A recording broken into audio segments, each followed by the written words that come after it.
The left.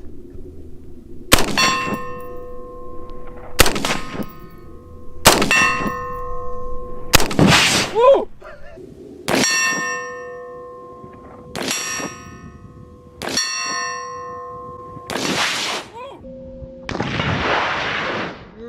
Why the third What one the heck? How come the third one every time?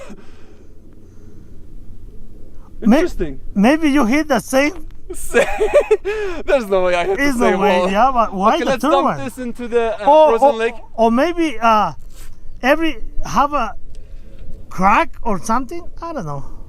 We'll find out right now. We'll We'll find go check out it right out. Frozen lake. Oh, zero recoil on this one. Oh, look at this beauty. We'll come back to this someday. Just shoot this alone, and we'll go from there. Let's go check it out. Oh, you know why? I think the ones that made the hole were direct.